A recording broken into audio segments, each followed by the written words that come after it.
Isang mabiyaya at masaganang araw po sa ating lahat. Welcome back po dito sa ating YouTube channel at Facebook page. Ako po ang inyong lingkod, tagapanood TV. Isang mabilisang reaction lang po sa pagpanaw at sa unang gabi ng burol ng nag-iisang superstar na si Miss Nora Aunor at ang ating national artist. Medyo nakakabigla lang po, kaya nga po gumawa ako ngayon ng reaction video patungkol po dito dahil sobra po ang aking paghanga dito kay Ma'am Nora Aunor. At yung video po na gagawa natin ng reaction ay galing po sa channel ni Showbiz Trend Update. Ilalagay ko po yung link ng channel niya sa description para mabisita nyo po at masubscribe na rin. Kaya naman wag na nating patagalin to. Simulan na po natin ang ating reaction video sa araw na to, mga tagapanood. Let's do this! Welcome back sa aking channel. Nora Aunor nakaburol na sa The Chapel sa Heritage Park Taguig. Unang araw ng batikang aktres, dinagsa ng mga malalaking artista. Panuurin at pakinggan ang buong detalye.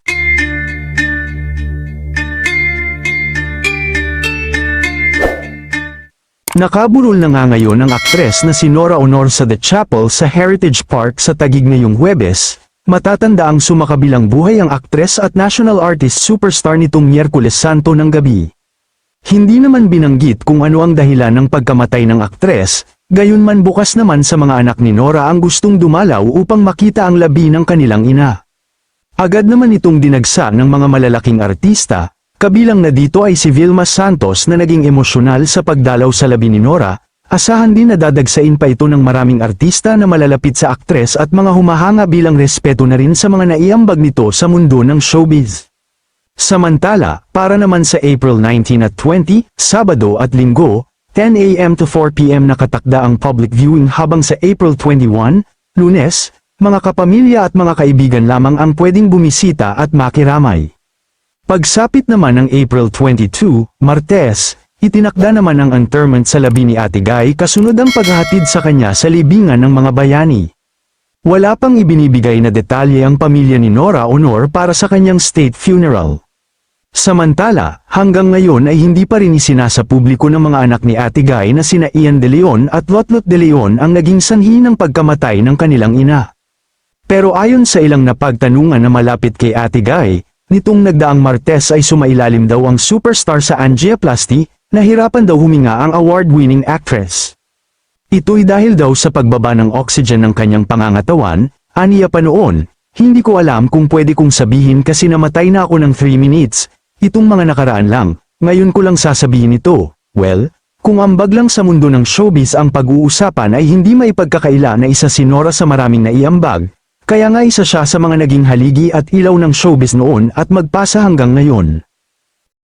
No question po dyan, mga tagapanood, no? Pagdating sa ambag sa larangan po ng showbiz at entertainment, itong si Ma'am Nora Aunor, sobrang laki po ng inambag niya at sobrang dami po ng napasaya niya at sobrang dami po ng natuwa po sa kanya at sumubaybay po sa kanya. Kasama na po ang inyong lingkod, maging ang aking pamilya, lalong-lalo na po yung nanay ko na numero unong iniidolo niya po talaga si Ma'am Nora Aunor. Kasama na rin po syempre si Ma'am Vilma Santos at si Megastar. Nakakalungkot nga lang pong isipin, mga tagapanood, na gustuhin ko man o personal, gusto ko talagang sumama doon o pumunta doon para sa public viewing dahil nga idolo ko to si Ma'am Nora Aunor. Kaso nga lang sobrang layo ko po ngayon, mga tagapanood, kaya magpapaabot na lang ako ng aking pakikiramay at kalungkutan din sa pamamagitan dito ng aking channel. Kaya nga gumawa ako ng ganitong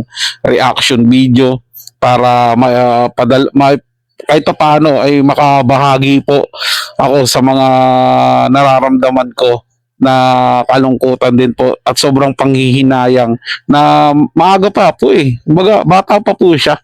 Pwede pa po sana natin siyang mapanood sa isang serye. Ako nga, sa totoo lang, mga tagapanood, inaabangan ko po si Ma'am Nora Aunor na lumabas sana sa Batang Quiapo. Yun po yung inaasahan ko talaga, makita si Ma'am Nora Aunor nakasama si Idol Coco Martin sa isang proyekto, kaso hindi na po nangyari. Ganun pa man, ako po ay nagpapaabot ng taos-pusong pakikiramay po sa buong pamilya na ni ate o ni Ma'am Nora Aunor po. sana po ay nasa maayos na po kayong kalagayan. Ngayon, kapiling po ang ating Ama na lumikha. Maraming salamat po sa inyong panonood, mga tagapanood. At sa mga bago lang po na napadaan dito sa ating channel, huwag niyo po sana kalimutan na mag-subscribe din po sa ating channel at malaking tulong na po yan. Maraming salamat po at ingat po kayo palagi.